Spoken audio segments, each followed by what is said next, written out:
L'été commence, hein? Il y en a, là, les vacances s'en viennent pas mal. Ça a commencé pour les enfants. Puis le but de mon message ce matin, c'est de nous lancer dans un été, pas juste de divertissement, sans profondeur, sans saveur, qui apporte rien en bout de ligne, qui fait qu'en bout de l'été, bon, ça a été agréable, mais rien de constructif. Le but, c'est que cet été, non seulement ce soit agréable, mais que ça amène en septembre qu'on se retrouve avec une paix, qu'on se retrouve en forme à tous égards, hein, physique, esprit, intelligence, émotion aussi. Donc, que ce soit un été profitable, pas juste agréable, mais profitable. Et le titre du message, c'est Lunettes de soleil et fourchettes, qui est inspiré en ce moment par le titre du message. Lunettes de soleil et fourchettes. Lunettes de soleil parce que vamos à la playa. Hein? On s'en va à la plage cet été, on va mettre nos lunettes de soleil, on va profiter. Petit pina colada virgin. On va profiter, on va passer du bon temps entre amis, on va avoir des vacances, on va prendre du repos, on va prendre du soleil. Je remarquais des gens qui commencent à avoir un beau petit tan, hein, un beau teint. On commence à être un peu plus bronzé, puis c'est tellement bon pour la santé aussi. Le repos est tellement important aux yeux de Dieu, voir si ce n'est pas la priorité de Dieu pour nous, parce que le premier jour de l'être humain a été un jour de repos. Et si on travaille, bien, le travail permet de se réjouir de ce qu'on a fait et de revenir à l'essentiel et profiter de tout ce que Dieu veut pour nous. Fourchette, cet été, n'oubliez pas votre fourchette. Alors là, il est question pas juste d'une belle fourchette en stainless ou en argent, si vous avez hérité votre arrière-grand-mère, mais une fourchette spirituelle. Il faudra se nourrir pour ne pas mourir. C'est bon, ça. Et il y a un troisième élément qui va s'ajouter qui, je crois, va être le plus intéressant pour les chrétiens plus aguerris. Ça va être la digestion. Parce que se nourrir, s'il n'y a pas de digestion, ça bourre, hein? Ça amène pas tous les nutriments dont on a besoin. La lunette de soleil, ça représente le plaisir, le bonheur, les joies qui viennent avec l'été. L'été, on sort notre barbecue, hein? Notre barbecue, et on mange bien. Est-ce qu'il y en a qui sont des bons mangeurs ici? Est-ce qu'il y en a qui pensent que c'était la confesse en ce moment? Qui n'ont pas levé la main. Hein? Y a-t-il des bons mangeurs? Y a-t-il qui ne sont pas d'accord avec ça? Faites attention. Si on n'est pas d'accord, il faut faire attention. Les religieux ont traité Jésus de mangeur et buveur. L'apôtre Paul donne plus de détails là-dessus dans 1 Timothée 4, versets 1 à 5. Je défends la lunette soleil en ce moment, bibliquement. L'Esprit le dit clairement dans les derniers temps, c'est-à-dire depuis l'ère de l'Église, donc depuis l'ère de la Nouvelle Alliance, c'est la fin des temps. Et là, on est dans la fin de la fin de la fin des temps, mais on est dans la fin des temps depuis l'Église. C'est la dernière période, quoi. Certaines personnes abandonneront la foi chrétienne, la saine doctrine, disons, pour suivre des esprits trompeurs et des enseignements inspirés par les démons. Elles se laisseront égarer par des gens hypocrites, hein, ça veut dire qui se cachent, qui montrent une image, et menteurs dont la conscience est marquée au fer rouge. Ça veut dire que c'est des esclaves marqués au fer rouge. Leur conscience les accuse de tout ce qu'ils ne font pas sous un maître qui est exigeant. Ces gens-là enseignent qu'on ne doit pas se marier ni manger certains aliments. Donc, c'est une religion qui peut être enseignée, qui est pleine de culpabilité et qui est contraire à la foi en Jésus-Christ. Le salut par grâce et non pas par les œuvres. Donc, ces gens-là imposent des lois, des règles, et ça met une culpabilité, un fardeau impossible à porter. Et eux qui enseignent comme ça, c'est des hypocrites, parce qu'eux-mêmes ne sont pas capables de vivre les standards qu'ils imposent aux autres. Ben, c'est sévère, hein? Je défends la lunette soleil avec ferveur ce matin. La suite, Dieu a créé ces aliments pour que les croyants qui connaissent la vérité les prennent en remerciant Dieu. Tout ce que Dieu a créé est bon, rien n'est à rejeter, mais il faut tout recevoir avec reconnaissance. J'aime le mot « recevoir ». Tu sais, au début, il dit ceux qui prennent, on prend en le remerciant. OK, c'est bon, mais on reçoit en fait, parce que c'est Dieu qui a créé tout ce qui est bon. Donc, on reçoit de lui, et pas accepter de recevoir, c'est comme refuser ce qu'il veut nous donner. Donc, c'est un peu insultant pour quelqu'un qui veut donner, qui veut gâter, quand l'autre personne ne veut pas recevoir. Car la parole de Dieu et la prière reconnaissent que tout appartient à Dieu. Dans le contexte, les choses qui sont interdites, on est rendu dans la fin des temps, et ceux qui interdisent ces choses-là, c'est qu'ils sont trop attachés à l'Ancien Testament, aux règles, aux lois que les Juifs pratiquaient et que Jésus dénonce. Donc, depuis que Jésus est venu, depuis qu'il a accompli son sacrifice sur la croix, c'est correct de manger du porc puis des crevettes. Ce qui était interdit dans l'Ancien Testament. Donc, les hot dogs, c'est pas précisé qu'il n'y a pas de porc dedans. Il n'y a pas trop à s'inquiéter. Les lunettes de soleil, les popsicles ne sont pas démoniaques. Pourvu qu'on en consomme en étant reconnaissant envers Dieu. Tout ce qui a été créé est bon. C'est vrai en général. Mais sur le plan personnel, il faut éviter certaines choses. Et il y a une question de quantité aussi. Romains 14, versets 5 à 6. Que chacun soit bien convaincu de ce qu'il pense. Celui qui attribue de l'importance à un jour particulier, encore là, il est question, mettons, de fête, de calendrier qui imposait certaines choses, un sabbat à respecter religieusement, et non pas une loi de la liberté qui fait qu'on fait bien ce que Dieu veut, avec un cœur dévoué, mais libre. Et il faut être convaincu de ce qu'on pense, il faut réfléchir à ce qu'on fait. Celui qui attribue de l'importance, à des jours particuliers, c'est correct pour lui. Il le fait pour honorer le Seigneur. Celui qui mange de tout le fait également pour honorer le Seigneur, car il remercie Dieu pour son repas. Il est dans la reconnaissance. La personne qui ne mange pas de tout le fait pour honorer le Seigneur, et elle aussi, elle remercie le Seigneur.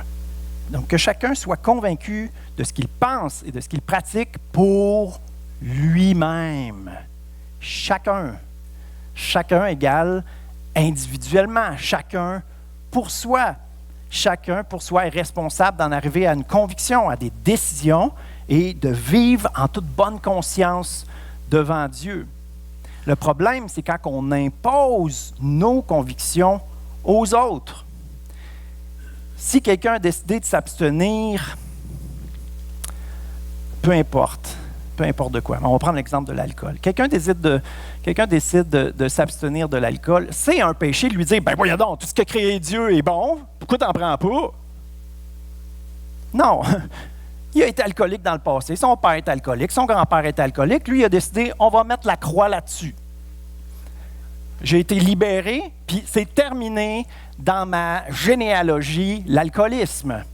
Il le fait pour honorer Dieu. Et si on s'attaque à sa conviction à lui,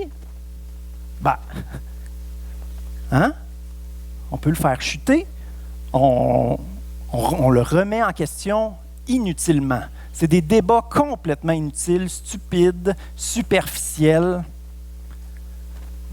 Chacun doit en venir à une conviction pour lui-même. Nos choix, c'est nos choix, et on ne doit pas l'imposer aux autres, et on ne doit pas dénigrer l'autre qui a une conviction différente. C'est bon de poser des questions, de s'intéresser, mais pas de juger pas de condamner, pas d'essayer d'amener tout le monde à avoir la même conviction que nous.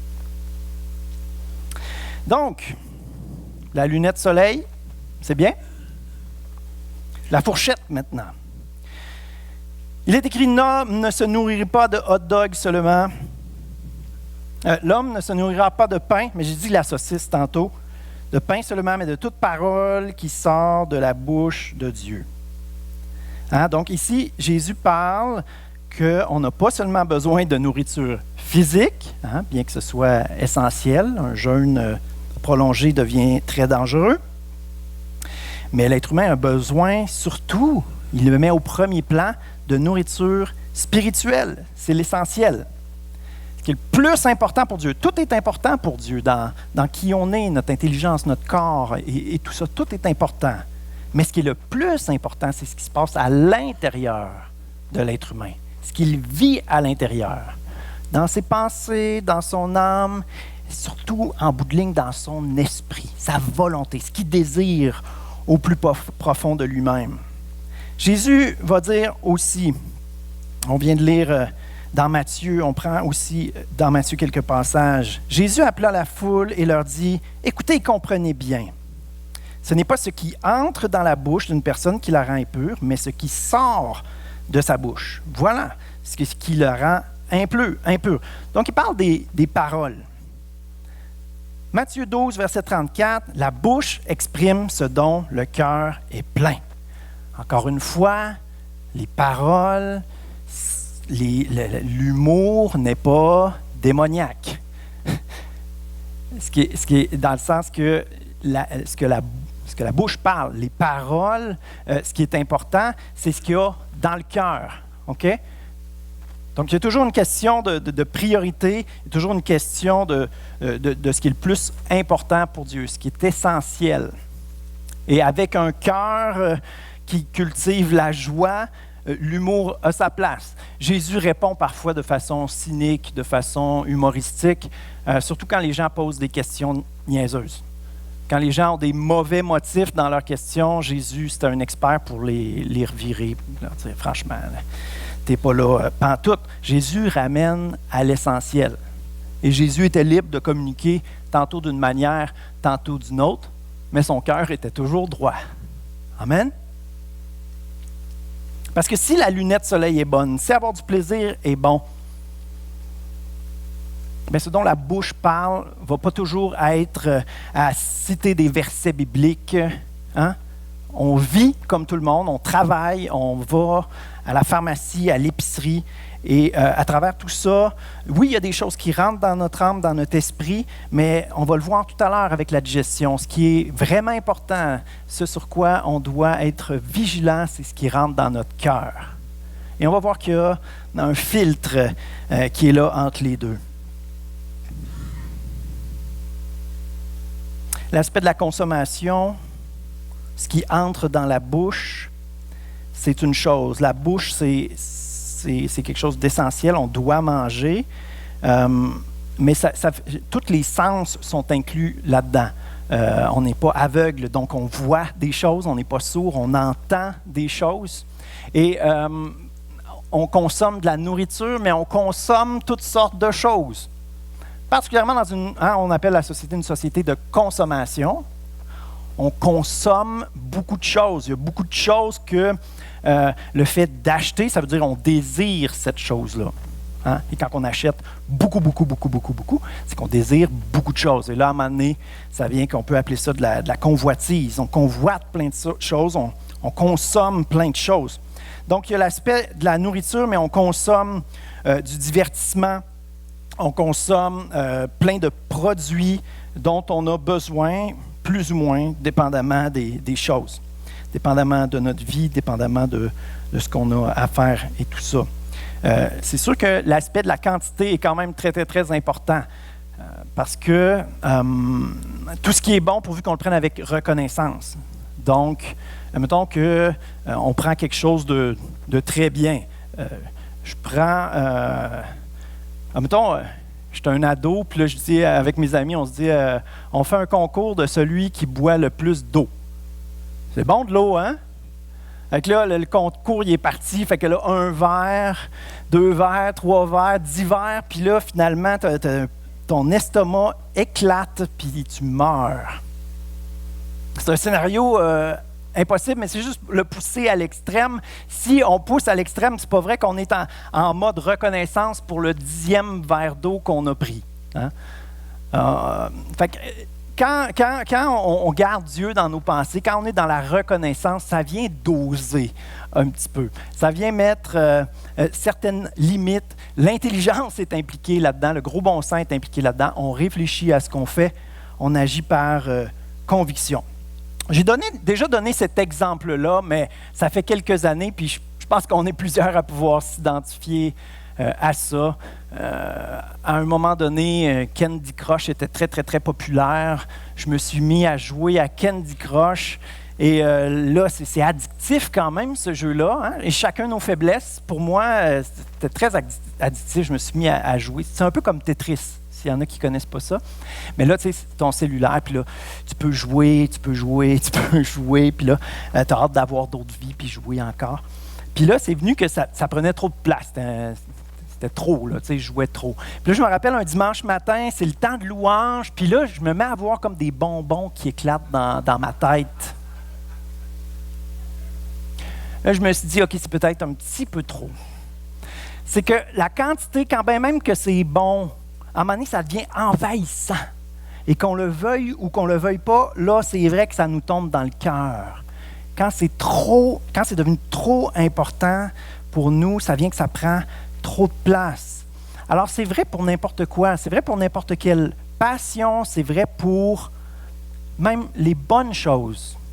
Tout peut devenir une espèce de religion. Dans le sens, mettons, je me mets à m'intéresser à l'alimentation. Puis là, c'est vraiment important, l'alimentation. C'est super. Mais là, à tous les jours, je lis 10 heures de livres, j'approfondis, je suis rendu juste là-dedans. Et là, j'ai les pensées complètement occupées par ça. Et là, je ne suis plus là du tout pour les gens autour de moi. Je ne prends plus de temps non plus avec le Seigneur. J'ai connu quelqu'un qui était une chrétienne. Et elle était rendue qu'elle lisait sa Bible toute la journée, tout le temps. Le problème, c'est que son mari, il n'était pas chrétien. Alors lui, il trouvait ça bizarre, trouvait ça intense. Et c'est venu qu'il n'y avait plus de relation pantoute entre les deux. Elle était aucunement à l'écoute de ses besoins à lui, était tellement fixé sur étudier la Bible, ça a fini avec un divorce. Et même une bonne chose, la lecture de la Bible peut te déconnecter complètement de la vie normale, de la vie de tous les jours. Parlons maintenant de bien se nourrir. Parlons d'un menu équilibré. L'homme ne se nourrit pas de pain seulement, mais de toute parole qui sort de la bouche de Dieu, mais ce n'est pas tout. L'alimentation spirituelle, c'est pas mal comme l'alimentation physique. Il y a les protéines. Les protéines, c'est quoi? C'est justement approfondir la parole de Dieu, méditer sur les Écritures, passer du temps dans la prière, de l'intimité avec Dieu. Ça, c'est du solide, là, tu sais. Entrer dans la louange. Ne pas négliger l'Église aussi, passer du temps ensemble dans les vacances à l'extérieur, profitez-en pour visiter des églises.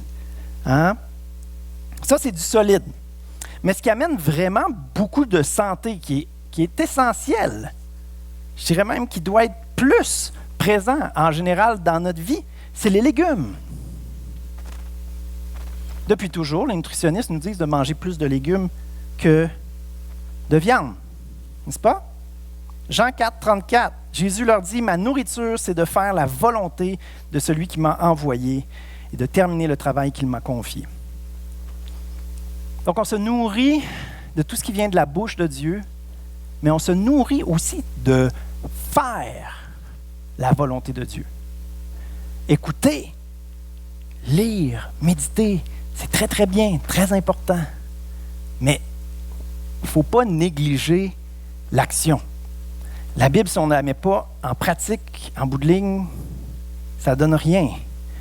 Le repos est important, mais l'amour doit continuer de se manifester de façon concrète, doit continuer d'être pratiqué. On ne veut pas juste recevoir, on veut aussi donner. On veut être actif. Donc, les protéines, mais les légumes aussi, le service. Je parlais de l'importance de l'Église. Servir dans l'Église, c'est des légumes. C'est vraiment des nutriments extraordinaires pour nous faire grandir dans notre foi, pour nous solidifier. Le service, l'amour en action. Protéines, légumes, plaisir. Ah, là, je suis sorti du plan de nutrition, mais là, ça, c'est, écoutez, Dieu, c'est un bon Père, c'est l'été qui est devant nous, on est bénis, c'est bon de recevoir ces bénédictions avec reconnaissance. Amen. Donc, les trois sont essentiels. Il faut continuer de se nourrir, il faut continuer d'aimer les gens autour de nous concrètement, et c'est bien d'avoir du plaisir. Il est possible aussi de mal se nourrir. Matthieu 13, versets 24 à 26. Jésus leur raconta une autre parabole. Le royaume des cieux ressemble à quelqu'un qui avait semé de la bonne semence dans son champ. Une nuit, pendant que le monde dormait, son ennemi vint semer de la mauvaise semence parmi le blé et s'en alla. Lorsque l'herbe poussa et que les épis se formèrent, la mauvaise herbe apparut aussi. C'est pas compliqué, il existe deux sortes de semences, deux sortes de choses qu'on peut consommer. Dans ce monde, il y a le meilleur et le pire. Il y a du bon, il y a du mauvais, et c'est à nous de choisir de quoi on se nourrit. On va se nourrir de ce que Dieu a pour nous ou pas.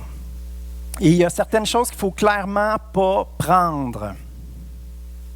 Ne pas consommer. Des choses spirituelles qui sont exactement comme un poison sur le plan physique, qui est à ne pas toucher. Je vais les nommer rapidement parce que peut-être des fois, peut-être on peut être inconscient des réalités spirituelles. C'est vraiment une façon que l'ennemi travaille dans notre société de nous aveugler complètement sur la réalité spirituelle. Les gens pensent que les démons n'existent pas, ils pensent que la réalité spirituelle n'existe pas, et c'est de la folie. Et même nous, chrétiens, parfois, on peut minimiser ça, on peut comme oublier qu'il y a une réalité spirituelle qui est très importante. Donc, mettons puis je le dis parce que ça peut être utile à tout le monde, mais je pense, mettons, les ados, ça se peut que vos amis vous proposent certaines choses, puis c'est bon que vous soyez avertis que ça, c'est vraiment mauvais. C'est pas à prendre avec action de grâce, c'est pas à discerner ce qui est bon, c'est juste mauvais. N'allez pas voir une diseuse de bonne aventure. Quelqu'un vous parle de voyage astro, de magie blanche, c'est pas de la blancheur de Jésus-Christ. La sorcellerie, le voodoo, le nouvel âge, tarot, médium, horoscope, du yoga méditatif. Le chrétien médite les Écritures. Dans la prière, le chrétien profite de la présence de Dieu. La méditation, elle est biblique, mais l'ennemi a sa forme de méditation aussi, où on fait le vide, et sans qu'on s'en rende compte, l'ennemi, lui, il sème dans ce monde, et le vide n'existe pas dans ce monde, le vide est automatiquement rempli de mauvaises choses. Nous, on veut être remplis du Saint-Esprit. Des cristaux, des fétiches, des amulettes, des petites statues de ci et de ça. Il peut y avoir eu des incantations là-dessus, il faut faire attention. Des porte-bonheur. Le Saint-Esprit, c'est un bon porte-bonheur qu'on porte, là. Des guérisseurs Reiki, c'est quand même très fréquent au Québec, ça. Ça a de l'air gentil de guérir. Non, le Reiki, il fait des miracles qui ne puisent pas dans la puissance du Saint-Esprit, de Jésus-Christ. Le Ouija, ça, c'en est un petit jeu qui a de l'air bien innocent. Puis qu'il y a des jeunes chrétiens qui peuvent se faire prendre à ça. La chiromancie, la lévitation, les guides spirituels, l'écriture automatique, la méditation transcendantale, les mantras, l'hypnose, les cultes, les pactes avec le diable, rapports avec les démons de toutes sortes, le sexe illicite, la pornographie, les films d'horreur, c'est toutes des choses à ne pas toucher.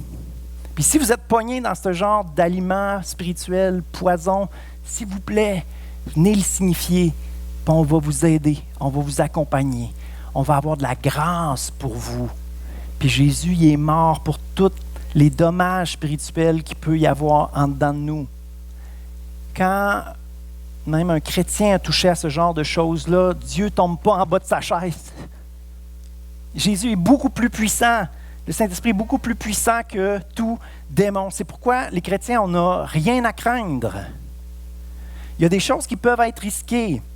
La massothérapie avec du matériel, ça peut être louche. Les tatouages, l'acupuncture, se laisser percer la peau par n'importe qui. Tout doit être sanctifié par la prière. C'est ça, ne pas négliger, c'est se rappeler, hey, non, le sang de Jésus me couvre, l'ennemi ne peut rien contre moi. Je parle de peau percée, un chirurgien, ça vient couper, ça doit baigner dans la prière. Tout doit baigner par la prière, puis il y a des choses, j'en ai nommé plusieurs, que c'est des portes d'entrée spirituelles qui peuvent être très graves, qui peuvent toucher direct en profondeur. Mais le Saint-Esprit, non seulement le chrétien n'a rien à craindre, mais on a le Saint-Esprit qui nous amène à discerner.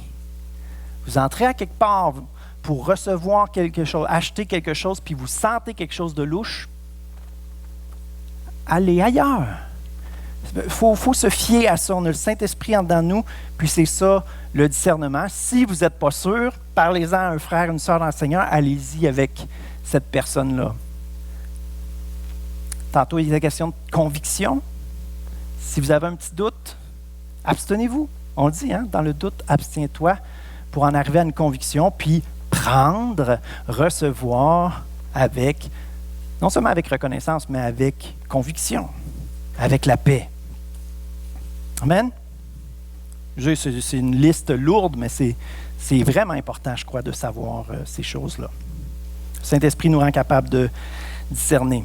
Maintenant, la digestion spirituelle, comment ça fonctionne, ça? On a parlé des lunettes, d'avoir du plaisir, c'est quelque chose qui peut être très bien, qui doit être reçu sainement. On a parlé de l'alimentation, c'est très, très, très important. Mais, s'alimenter, c'est une bonne chose. Mais digérer, c'est encore plus important. J'ai parlé de la Bible tout à l'heure, une lecture de la Bible qui peut être déséquilibrée et qui amène des problèmes. Par rapport à la Bible a besoin d'être digérée. Combien savent qu'il y a un... On dirait les gars plus que les filles, des fois, mais c'est comme s'il y a le cerveau, les choses rentrent dans le cerveau, mais il y a beaucoup de chemin entre le cerveau et le cœur. Je suis tout seul. Des fois, je le sais dans ma tête, mais l'âme n'est pas convaincue. Il y a des vérités que tu saisis dans ton cœur après des dizaines d'années chrétiennes. Tu dis, mais comment ça c'était pas rentré en profondeur vraiment? L'homme spirituel, la femme spirituelle a toujours besoin, ça a besoin d'être approfondi. On n'arrivera pas jamais à toute la plénitude de Dieu dans notre cœur. C'est pour ça qu'on doit toujours continuer de progresser comme chrétien. Donc le chrétien, comme tout le monde, vit et il y a plein de choses qui entrent dans sa tête. On voit des choses, on est à différents endroits, on fréquente toutes sortes de personnes.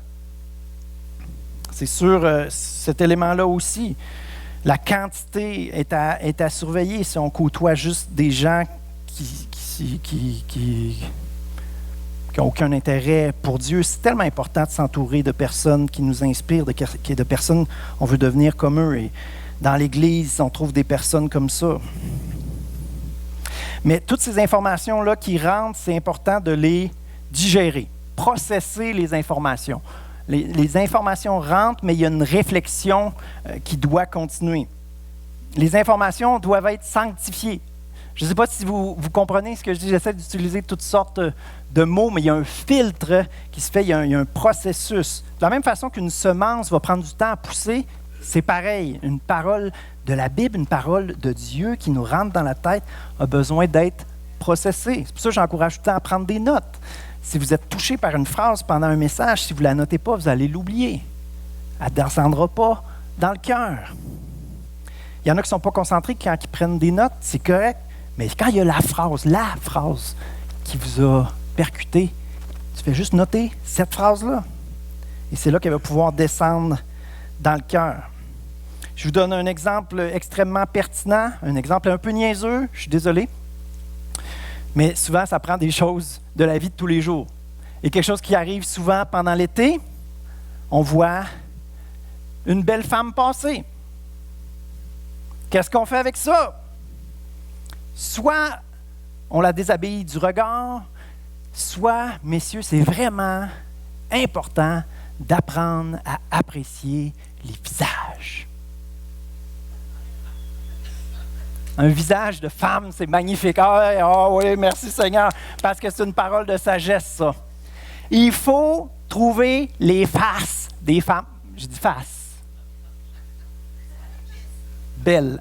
Les visages. Vaut mieux dire visage. Appréciez les visages, pas le reste. Le reste, on pourra l'apprécier d'une personne dans le cadre du mariage. Donc, quand on voit une belle femme passer, « Wow, Dieu a fait une belle créature », on apprécie le visage. Et par la suite, qu'est-ce qui se passe? La digestion. Il y a une information qui est entrée. La digestion, après, c'est continuer de convoiter cette femme-là. Si on a juste dit « Wow, Dieu a fait une belle créature », on a pu apprécier un peu son visage ou pas, la vie continue puis on est heureux, là. Et là, on s'évite bien des tentations. C'est simple, hein? C'est clair. Il y a deux façons de processer les informations. Et quand l'information continue de se digérer, c'est vraiment ça. Ça finit par entrer dans le cœur. Pareil comme la Bible, la parabole des semences, des 4 terres parle de ça.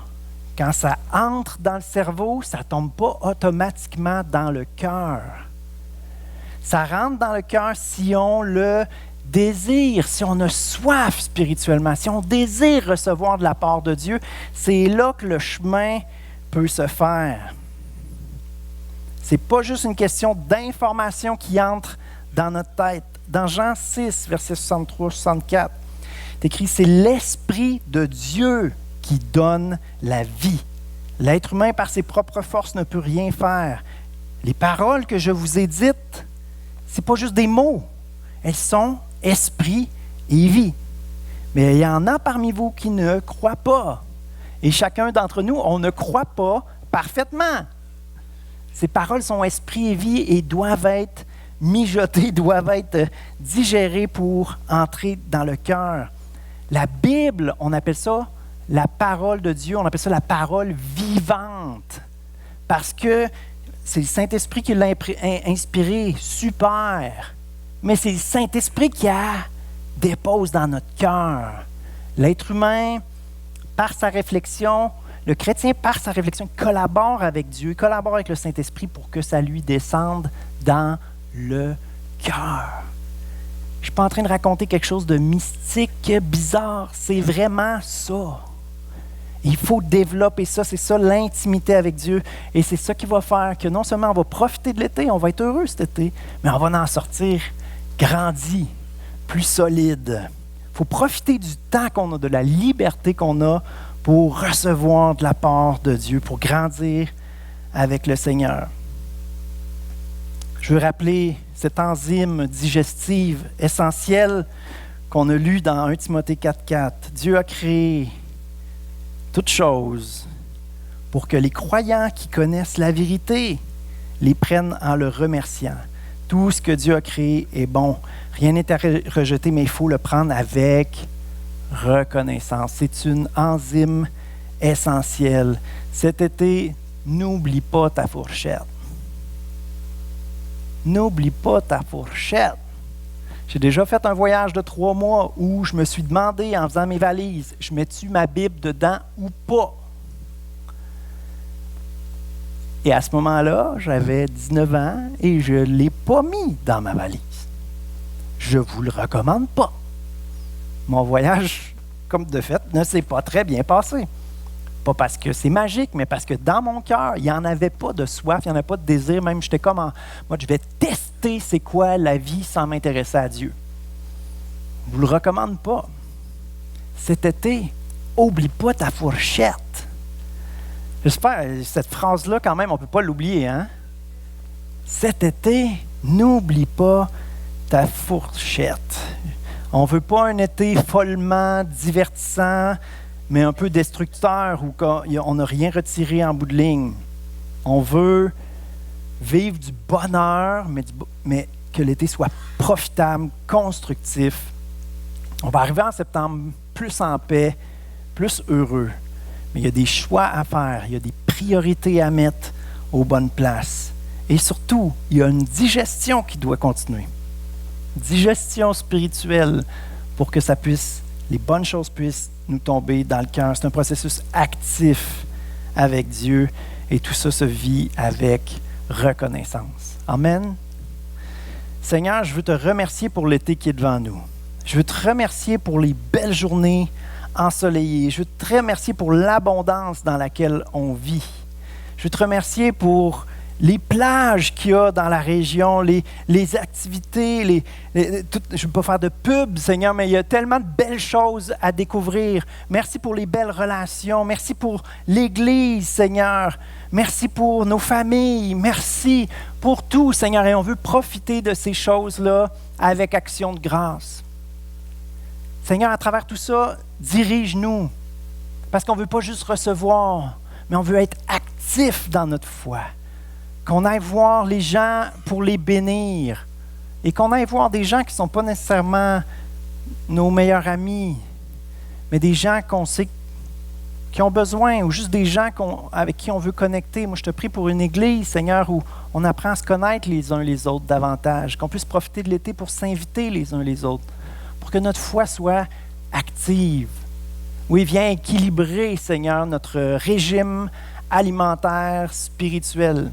Viens rappeler à notre esprit que c'est toi l'essentiel, c'est de toi dont on a besoin, avant toute chose. Alors, Seigneur, je veux bénir la belle assemblée, ma famille, Seigneur, le corps dont je fais partie. Je veux bénir chaque membre du corps, Seigneur, parce qu'on bénéficie de la croissance les uns des autres, Seigneur, étant membres du même corps. Alors, je te prie pour une main en santé, un pied en santé, un foie en santé, un cœur en santé, Seigneur, que cette Église, chaque personne puisse prendre du bien, Seigneur, puisse profiter, grandir, être fortifié par toi, Seigneur. Et merci pour ce que tu vas faire. Tu es fidèle, oh Dieu, pour fortifier tes enfants, pour nous faire grandir, nous transformer à ton image, Seigneur Jésus. Est-ce qu'on peut dire merci, Seigneur, pour cet été? Amen.